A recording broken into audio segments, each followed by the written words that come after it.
जीवन दर्शन जो हमारा ये जीवन मिला है उसी के बारे में कुछ विचार करते हैं।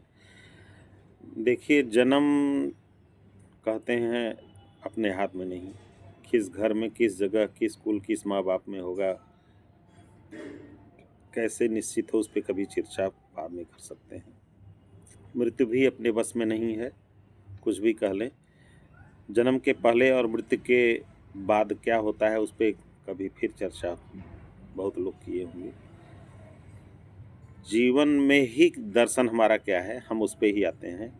देखिए, हम इस शरीर को ही मैं अपने आप को शरीर ही समझते हैं और इस शरीर में हमारी जो इंद्रियां हैं, इंद्रियां, आँख, कान, आँख से हम जो देखते हैं, कान से जो सुनते हैं, मस्तिष्क से जो विचार करते हैं और इस समाज में जो देखते हैं, उससे उसके प्रति एक वासना क्रिएट होती है। उस वासना के तहत ही हम अपनी उस वासना को पूरा करने में ही अपना कर्म कर के जीवन व्यतीत कर देते हैं। थोड़ा बचपन में लौटा के ले जाते हैं आपको, बचपन में लेके जाइए। अगर बचपन में जीवन जब हुआ था तो एकदम मस्तिष्क उस समय शून्य था। जब भगवान ने भेजा तो मस्तिष्क एकदम शून्य था, कुछ नहीं था। उसमें कौन-सी भाषा फ़ीड होनी है, ये निर्धारित होता है कि किस क्षेत्र में आप हैं। एक बच्चे की थोड़ा-सा एक कुछ प्रक्रिया पे सोचिए। अगर एक बच्चा जैसे बड़ा होता है, वो जो ही देखता है उसी के बारे में उसकी क्यूरियोसिटी जगती है।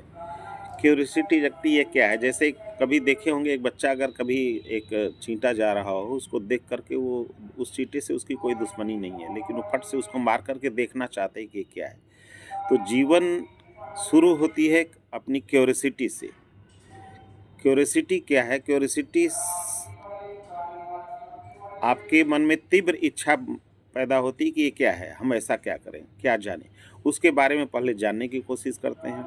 बड़े होने पर तो हम देखते हैं कि जो हम आँखों से देखते हैं, हमारी इच्छा होती है कि हमें भी ये हो जाए। जो कानों से सुनते हैं, हमारी इच्छा होती है कि हम ये भी कर लें। जो मन में विचार, ख़्याल, पुलाव आते हैं, उसके हिसाब से मैं अपने जीवन को व्यतीत करना चाहता हूँ। इसी को काम वासना कहते हैं। यही काम है, काम यही है। काम वासना पूरा करने में ही जीवन व्यतीत हो जाता है। तो हम कर क्या सकते हैं? क्या वो कर्म कर के और उस कर्म करने के लिए फिर हम क्या विधि अपनानी चाहिए उस पे विचार नहीं कर पाते।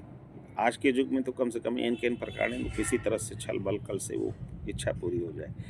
तो इसी जो आध्यात्म हमको लगता है कि आध्यात्म यही है कि इस विषय पे आप सोचें कि नहीं, हाँ, क्या करना है, क्या नहीं करना है। गीता में कर्म का बताया, लेकिन क्या कर्म करें, क्या ना करें, अकर्म, सकर्म, विकर्म, कभी फिर इस पे चर्चा करेंगे। क्या करने योग्य है, क्या नहीं करने योग्य है। लेकिन हम अपने जीवन दर्शन पे ही बात कर रहे हैं। जीवन क्या है कि हम जो हमारी काम वासनाएँ उन्हीं को पूरा करने में ही हम संलग्न हैं, यही जीवन है। और इस शरीर को ही अपना समझें तो इस शरीर के सुख के लिए ही सब कुछ करना चाहते हैं।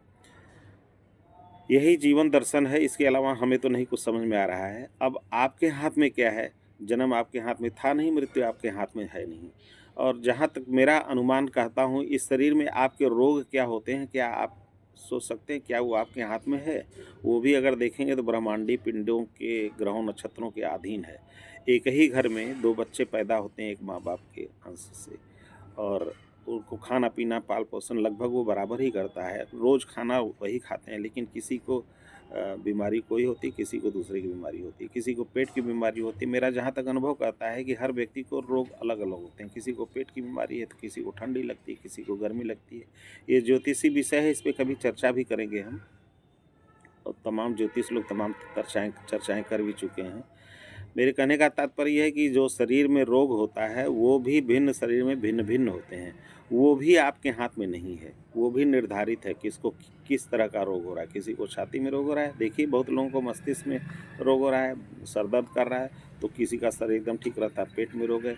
किसी को पेट का रोग है, तो वो चाहे जितना उपाय कर ले, लेकिन उसको पेट का रोग रहेगा।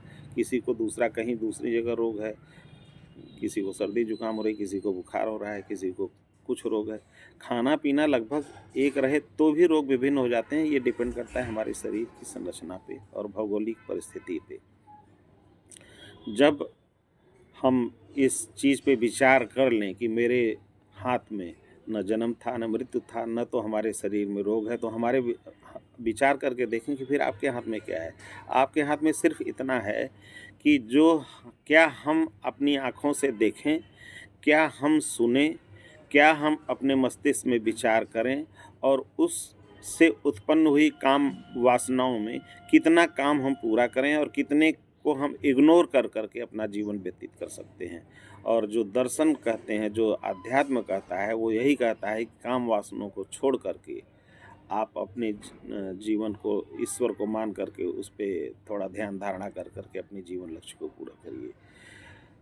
मेरा मानना ही नहीं, मेरे अनुभव से मैं अपना ये कहता हूँ कि नहीं, भूत और भविष्य की बात सब लोगों ने कहा कि नहीं करना चाहिए, लेकिन नहीं, भूत से शिक्षा लेनी चाहिए और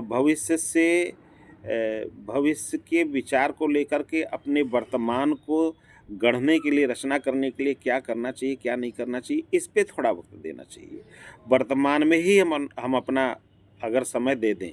देखिए वर्तमान क्या है, वर्तमान अगर सही होगा तो आपका भूत भी सही होगा और अगर वर्तमान सही है तो भविष्य भी संभवतः काफ़ी हद तक अच्छा होगा।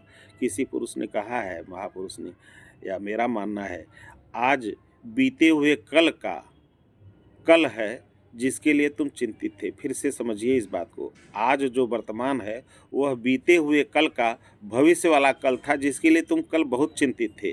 और सोच के देखिए कि कल, बीते हुए कल में तुम जितने चिंतित थे, क्या उस तरह का आज वो घटनाएँ हो रही हैं? नहीं हो रही होंगी। कुछ न कुछ ज़रूर बदल गया होगा, उसमें परिवर्तन होगा। तो ये मेरा सूत्र है, ये जो मैं सूत्र बता रहा हूँ, आज बीते हुए कल का भविष्य वाला कल है जिसके लिए तुम चिंतित थे। तो भविष्य की चिंता करना अपने बस में है तो नहीं, लोग कहते हैं चिंता नहीं करना चाहिए, लेकिन हमारे हिसाब से थोड़ा बहुत तो चिंता करना चाहिए। चिंता नहीं करना चाहिए, मनन करना चाहिए। मनन कर के आज अपने वर्तमान को केवल से जिलिए। और वर्तमान में क्या है? वर्तमान में सिर्फ़ कितनी है कि हम क्या देख रहे हैं, क्या सुन रहे हैं, क्या काम वासना पैदा हो रही है और हमें क्या करना चाहिए। इस विचार पे देख कर के हम अपने जीवन को अच्छा व्यतीत कर सकते हैं।